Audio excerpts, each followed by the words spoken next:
Hoy nosotros tal vez podemos escandalizarnos la actitud de Saulo, que no tenía compasión con los primeros cristianos, hombres, mujeres, todos sin compasión, buscaba para llevarlos presos. Pero Dios tocó el corazón de Saulo, hizo bajar de su orgullo, de su prepotencia, de pensar que él era más que Dios, pensar que él tenía la razón. Y él, quitando las vendas, recupera la vista y empieza a anunciar con alegría el Evangelio. Y él fue fiel hasta el final y no importó entregar su vida por el Evangelio, desgastar sus energías anunciando el reino de Dios. Hoy hay muchos bautizados que persiguen a la iglesia sin compasión, confunden justicia con venganza. No hay esa comunión con la iglesia, no hay la comunión con el Evangelio. Y ya el Papa emérito Benedicto decía: no hay que tener miedo a la gente de fuera, a los que son ateos, protestantes, evangélicos, como quieran llevar, no hay que tener miedo. Hay que tener miedo a las personas de dentro, que ellos hacen mucho más daño los que están fuera.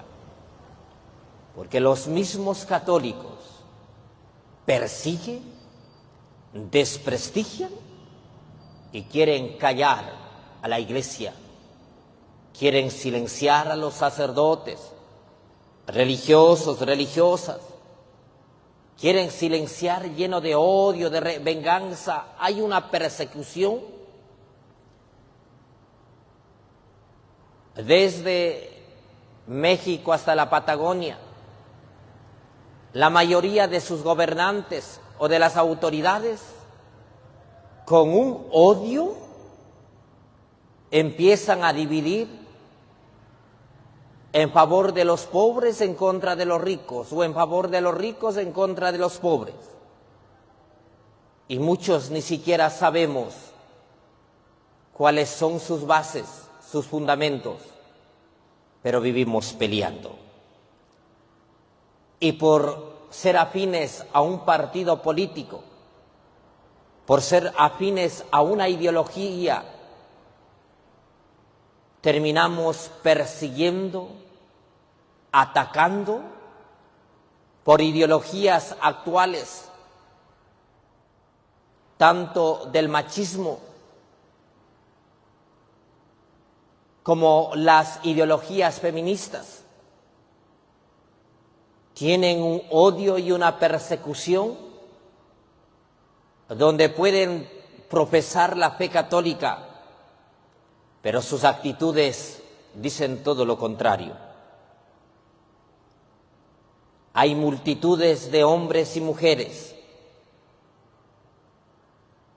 Yo no sé qué es lo que hizo la iglesia o qué es lo que les hizo Jesús para que persigan y odien sin compasión.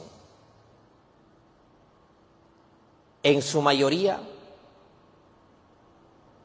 pretenden callar. No vayamos a otras realidades, hablemos de nuestro país. Los gobiernos han sacado los valores de las instituciones públicas, privadas. No quieren que les nombre nada de Dios. Incluso mandaron a cerrar las capillas de los hospitales. Y defienden una ideología política, que ustedes muy bien lo saben quién es, que hizo tanto daño a la iglesia, y muchos católicos defienden esa ideología y persiguen a la iglesia. Mis hermanos, San Juan Pablo II decía: por más comunista, por más socialista que fuese un gobierno, por más que pretenda acabar a la Iglesia, nunca podrán hacerlo.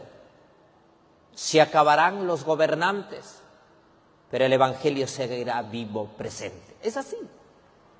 ¿Cuántos comunistas, guerrilleros, socialistas, revolucionarios han perseguido creyéndose dioses que tienen la última palabra para acabar con la Iglesia? Y no han podido. Ahí está, ahí vemos. ¿Cuántos se han muerto? Un filósofo, Nietzsche: Dios ha muerto. Y tenía un odio a los cristianos. Y cuando él murió decían: Nietzsche ha muerto, Dios sigue vivo. Hoy queremos matar a Dios, si ya no lo hemos hecho. Muchos hogares se han matado a Dios, porque no hay un mínimo respeto hacia Él. Pensamos que toda la vida vamos a ser jóvenes, vamos a tener posibilidades, oportunidades. Nos creemos dioses que empezamos a perseguir, a atacar.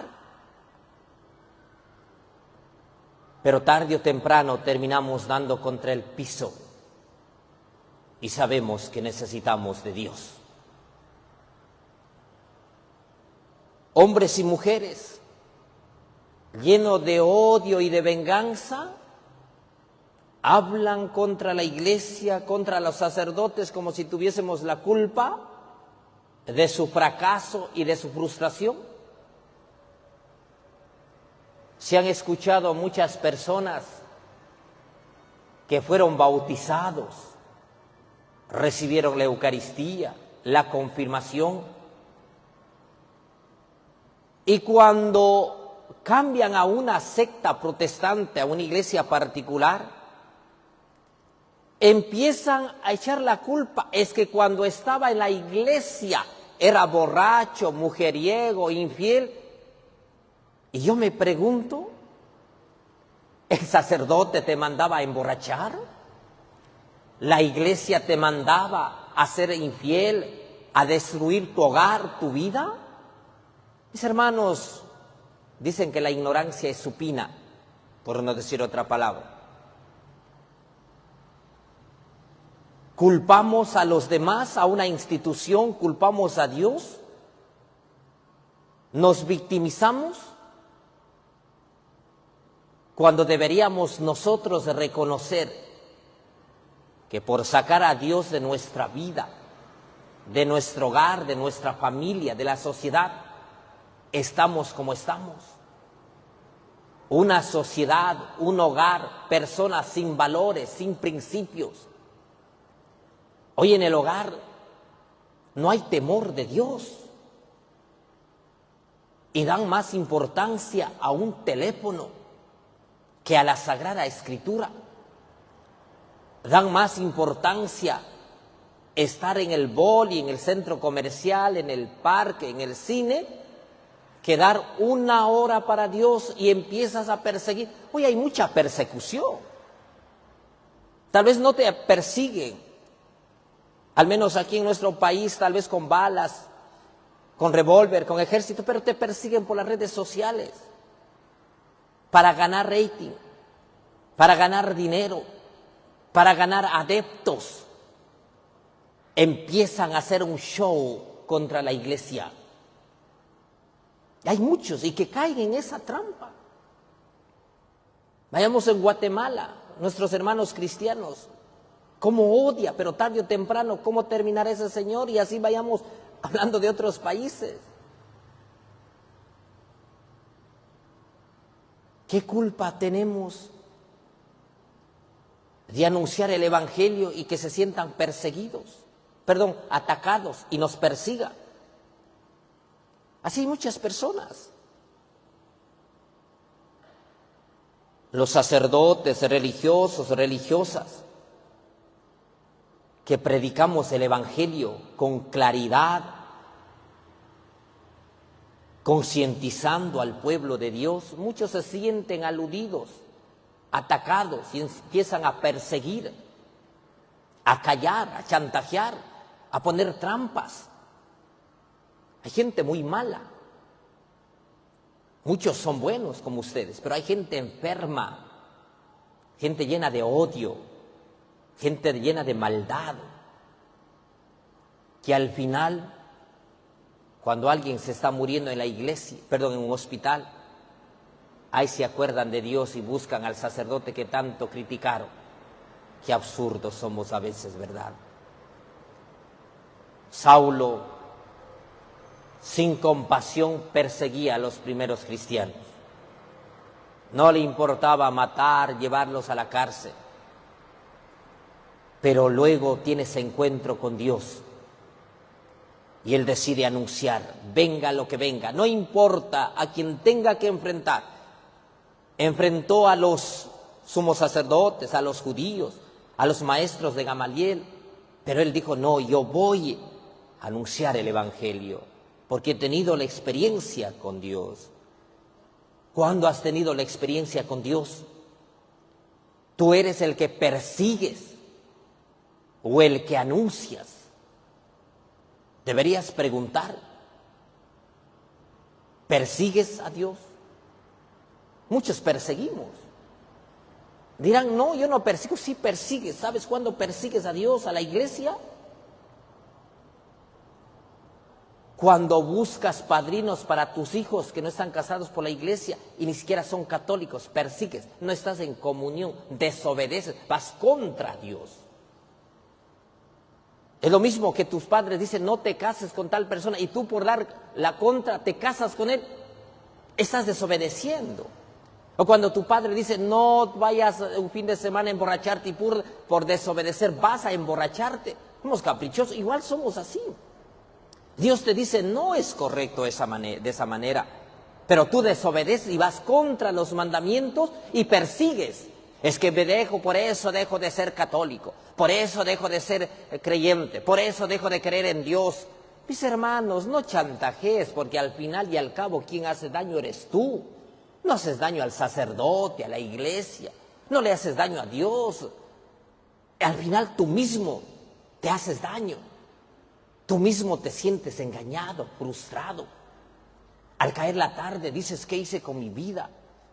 Pensando ser el más astuto, el más inteligente. Perseguías, pero al final te quedas solo. No has sido feliz. Muchas personas sobrevivimos a la expectativa de atacar, de perseguir, de calumniar, de desprestigiar. Pero no vives la experiencia que el Señor nos da cada día. Venga lo que venga, pero Señor, yo soy fiel a tu palabra. En medio de mis pecados, pero Señor, yo soy fiel a tus mandamientos. Hoy nosotros, cuando nos dice el Evangelio de San Juan, yo les aseguro, si no comen la carne del Hijo del Hombre y no beben su sangre, no podrán tener vida en ustedes. El que come mi carne y bebe mi sangre tiene vida eterna, y yo lo resucitaré en el último día. Mis hermanos, tú no puedes comulgar si no estás en comunión con la iglesia. No puedes comulgar si no estás en comunión con los mandamientos, con los sacramentos. Yo sé que me van a odiar con lo que voy a decir, pero no te engañes yendo solo a confesar para comulgar ese día cuando eres padrino, tus hijos están haciendo el sacramento, que ni siquiera tienes el mínimo conocimiento de lo que estás recibiendo, porque no todo el que comulga recibe a Cristo, sino también puede comer su propia condenación. No te hagas daño, no te creas más astuto, que porque tu hijo hace el sacramento o se casa, hace los 15 años, ni siquiera te arrepientes para confesar y vienes a descargar tu conciencia para comulgar y para creer que ya estás en comunión con Dios. No, si tú no vas a misa los domingos, si no estás en comunión con los mandamientos, con los sacramentos, con la iglesia, con el Evangelio, tú puedes estar comiendo un sándwich, pero no estás comiendo a Cristo. Si nosotros alimentésemos del cuerpo y la sangre de Cristo, tuviésemos vida. Y la vida nos lleva a ser felices, a estar alegres, contentos. Porque muchos reciben a Cristo cada domingo, pero estamos muertos en vida, llenos de odio, de venganza, de resentimiento, de maldad, de codicia. Peleas entre hermanos, peleas entre familia, pelean por la herencia, se discuten, hablan el uno contra el otro. Mis hermanos, dice, el que recibe a Cristo tiene vida eterna. ¿Qué Cristo? ¿A qué Cristo estás recibiendo? Que cuando comes a Cristo, como dice, lo comido nadie te quita, tú saboreas, disfrutas. Recibir el cuerpo, la sangre de Cristo es para tener vida. Pero si yo no estoy en comunión, entonces, ¿qué es lo que estoy recibiendo? Hoy la multitud, masas de personas que van a misa pero no están en comunión, porque no creen en el matrimonio, prefieren vivir años emancebados en el adulterio y luego, padre, puedo comulgar. Y cuando, mis hermanos, uno no niega a nadie la comunión, uno no niega a nadie la Eucaristía. Eres tú solo quien te excluyes. Eres tú solo quien prefieres quedarte calentando el asiento, prefieres el pecado, prefieres quedar esclavo de ese amor que no te da felicidad, que no te cumple. Porque si te amara esa persona con quien vives, te llevaría hacia Dios para recibir la Eucaristía. Pero esa persona no te ama, vives engañado, engañada, que es otra cosa, creyendo que te ama, pero al final no te quiere nada. Porque si te quisiera ese hombre, esa mujer con quien vives, te dijese, vamos a casar, porque yo quiero que tú te salves y yo también quiero salvar, y yo quiero que tú recibas la Eucaristía y yo también, vamos a casar. Pero estos viejos cotorros que no se comulgan, que no confiesan años y viven emancebados en el pecado, ¿crees que te ama? No, vives engañada, engañado, ¿qué haces allí?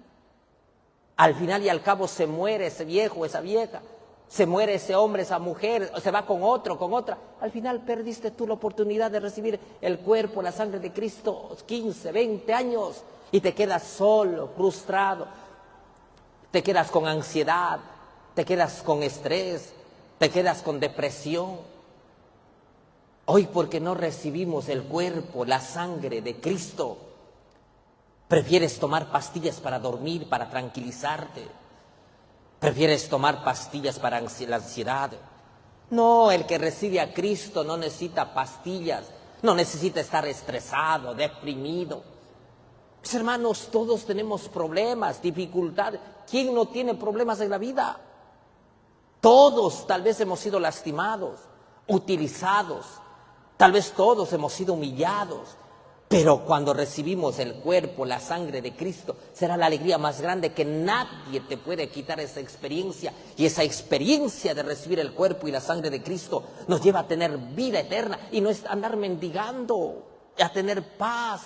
Mis hermanos, Jesús tenía paz, igual les daba que les critiquen, hablen contra Él. Él era libre, no era esclavo de amistades, era libre, iba por aquí, iba por allá. Hoy nosotros somos esclavos. ¿Esclavos de quién? Del trabajo. Hoy somos infelices. Mis hermanos, cada una tiene, pero hay cosas de qué preocuparnos. Por ejemplo, se va la luz en el continente. Menos mal, aquí tenemos luz. Pero la gente, ¿cómo se queja? Se desespera. En su mayoría, ¿por qué? Porque no tiene cómo cargar un teléfono. La batería en el teléfono para estar metido ahí. Que sea una oportunidad para integrar, para conocer. Un tiempo, un espacio para orar, abrir la Biblia. Yo entiendo los que tienen que trabajar, tienen su medio de llevar el sustento para su familia, sí, los acompaño en su sufrimiento. Pero en su mayoría jóvenes, desesperados, angustiados. Hoy en la tarde decía, ay padre, estoy estresado porque no tengo luz para cargar mi teléfono. ¿Y qué te preocupa? Pon a leer, pon a barrer tu habitación, tu casa, pon a hacer algo. Ay, padre, mis hijos están desesperados porque no tienen el teléfono cargado. ¿Qué hago, Padre? Mis hermanos, nos preocupamos por bobadas, cuando hay por algo más grande, hay más profundo de qué preocuparnos. Por eso el Señor nos dice, este es el pan que ha bajado del cielo. No es como el maná que comieron sus padres, pues murieron. El que come de este pan vivirá para siempre. Mis hermanos, recibir el cuerpo, la sangre de Cristo, es tener vida, y vida en abundancia. Nosotros para tener vida, salud, vamos al médico, ¿verdad? Pedimos permiso para ir al médico, al chequeo. ¿Tú alguna vez has pedido permiso para ir a estar frente al Santísimo? ¿Has pedido permiso para ir a la Eucaristía los domingos? ¿O pones pretexto?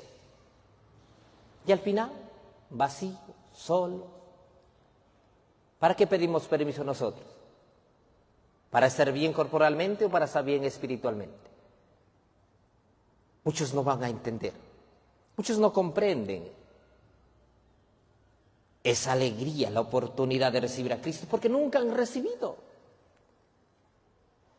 En su mayoría, por no decir el 99%, hicieron la confirmación, ni se acuerdan que comulgaron, ni se acuerdan que recibieron el cuerpo y la sangre de Cristo. Ya se han pasado ¿cuántos años?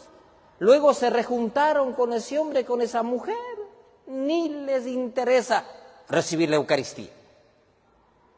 Ya viven encarnados, emancebados en el pecado. No tienen necesidad de recibir el cuerpo, la sangre de Cristo.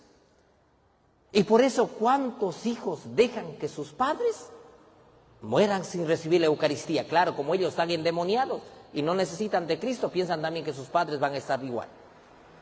Ustedes, hijos, si creen en Dios, si creen en la resurrección, a sus abuelos, sus padres, que tal vez están en una silla de ruedas, postrados en su cama, en un departamento, en una casa de hogar, ¿has llevado al sacerdote para que comulgue?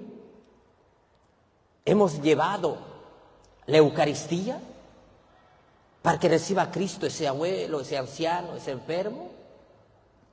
¿Lo hemos llevado? Tal vez tu abuelo, la persona de la tercera edad, no necesita que le lleves a pasear.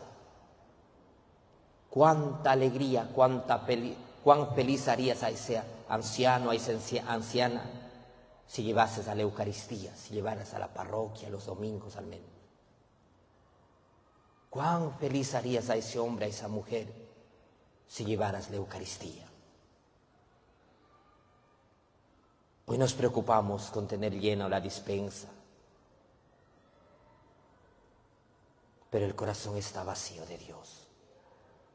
Que el Señor nos conceda la gracia de tener hambre del cuerpo y la sangre de Cristo, para que así el cuerpo y la sangre de Cristo nos dé vida y vida en abundancia. Así sea. Se ponen de pie, vamos a hacer las preces en honor a Jesús.